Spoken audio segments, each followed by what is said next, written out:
igisata c'imibano mwibaza ko ari igisata coroshe.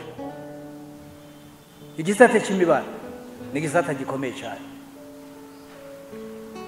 Ntangure mvuga nti mu gisata c'imibano, ntangure mvuga nti ejo bundi abo twajyanye gusenga twahuriye Igitega mu masengesho mukuru w'igihugu yari yategekanije ku isabukuru y'umwaka wa mbere amaze ku butegetsi.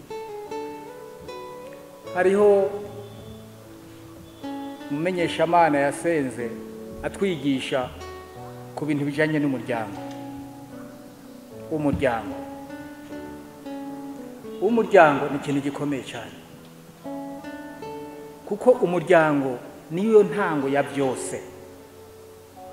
Iyi niyo shinge ry'igihugu, umuryango. Iyo umuryango upfuye n'igihugu kiba gipfuye.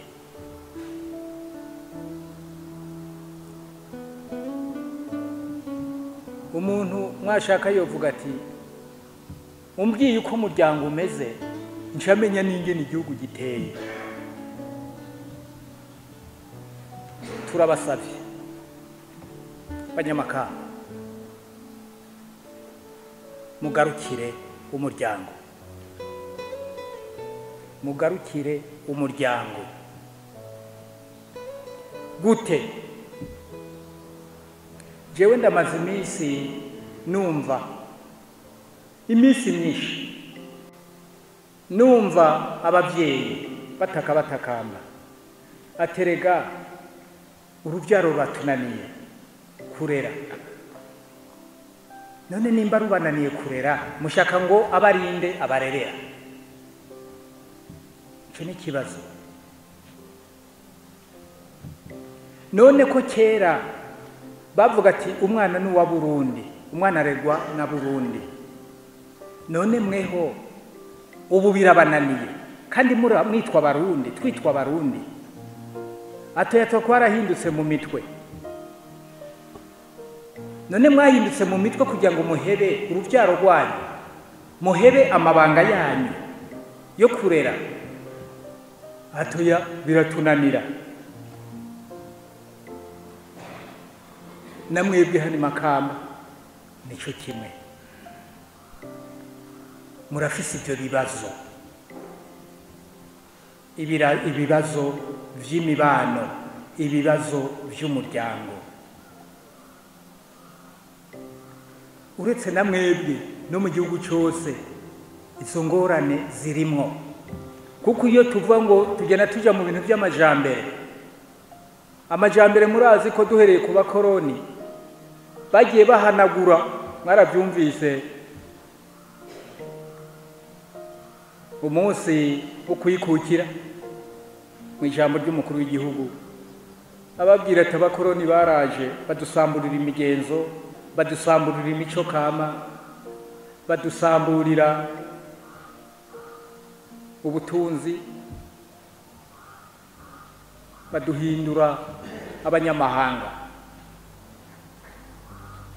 Kuva icyo gihe yego data ngo batuzanira no gusoma no kwandika, mugabo nuko tudasoma mu kirimi cacu. Nshaka kuvuga ko tudasoma twisunze twebwe Abarundi ingene ibintu byo gusoma ikirundi twateza kucandika bijya byaciye mu banyamahanga. Abanyamahanga barabihinyanyura ngo ngiki kirundi ngo muraza mucandika uko. So ni ngorane.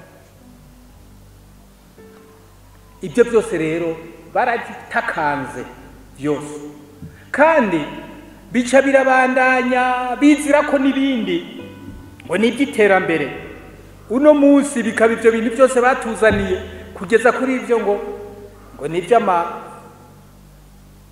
amateleviziyo ngo bigenda juru ngo biza bitungira amashusho, nayo ukaraba ayo mashusho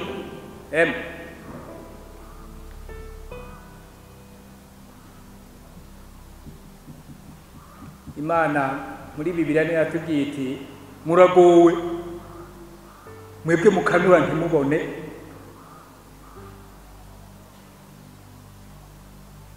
bivuga iti ibi bintu byose bariko barazana muraba bona ko harimo ibintu atari byo, ko ari ibintu bidusambura, ibidusambura tubireke. Ubu ni twebwe tuzakomenya ibikenewe n'ibidakenewe.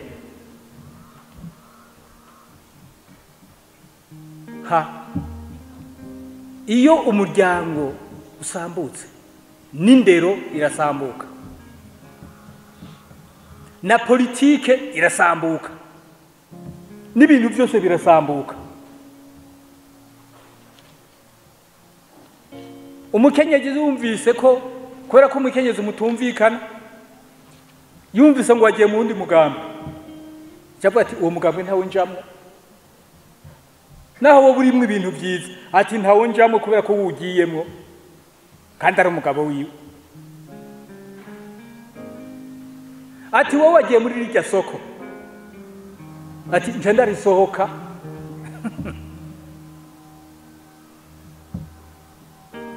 La famille. Hari n'igihe umwe ati jewe mfungura ibi, ati ufungura ibi nanjye ibyo ntabyo njya, ndaca nanjye nifungurira ibi.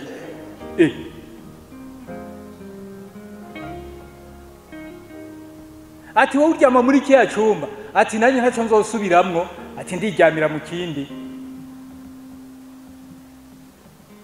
Kugira ngo havuga ati uryama muri iyo nzu ndayihevye.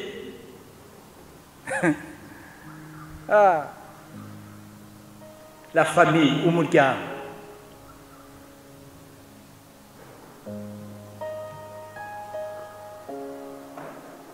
Imana yaturemye ngo dufashanye, umugabo n'umukenyezi.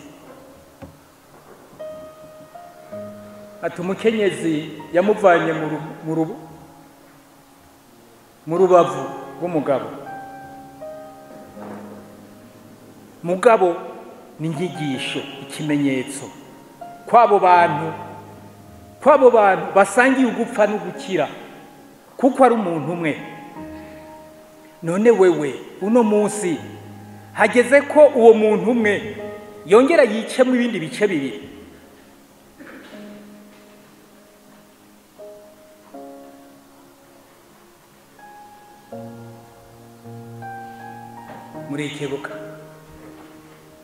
Murikebuka.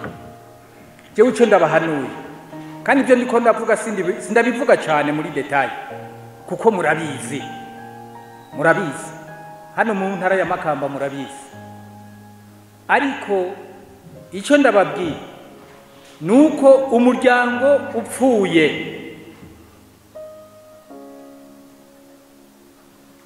iyo komini irapfa, mbere ku mutumba oya, mbere ku nama shingiro, iyo nama shingiro parangana, mugacimbira mugaparangana, ku mutumba mugaparangana, kuduga gushikeza hejuru.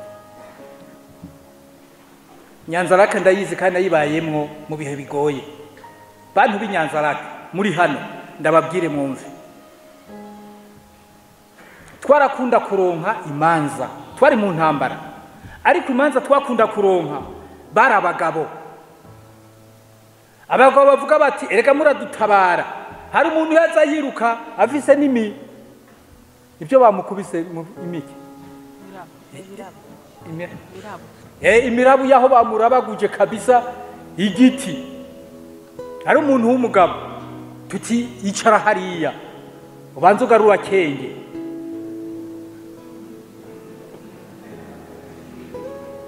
amaze kurakwenga bati nibiki byagenze gute, ati yo ataranyishe inde ngoya ngoranyishe nawe atinya kuvuga uwo ariwe. Bati muvuge ngo haraho yo barahi inyuma, ati hano ni mu gisirikare. Ati sawa, aterega naranyari wa hanaragowe, yakura agashati inda yose n'umugongo ugasanga byarahiye kubera inkoni. Nyanzarake icyo twabonye ni iki? Igihe cyose twahamaze nuko twagiye kumenya yuko aho Nyanzarake bafise ikintu bisangije ko abakenyezi ari busanga bakora cyane basara abatunze umuryango, sibyo none gaye, sibyo? Abinyanzara mengo ntibahari hano,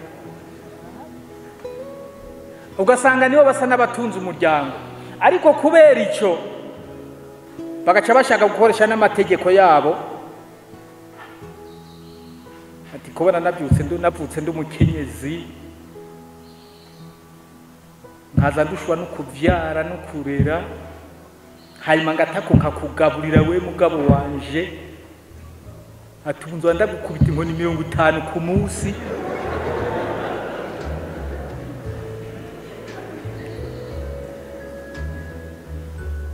Abagabo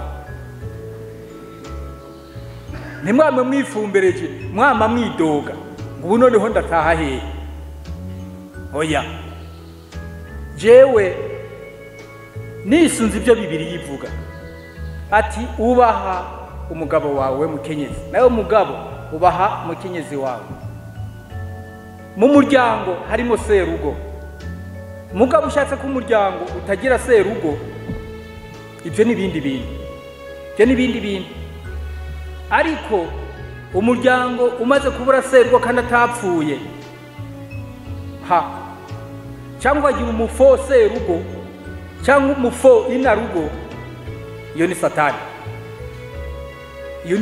Nubwo uza gusenga uvuye muri ibyo bintu ari byo urimwo, ibyo usenga Imana ntabyo yumva.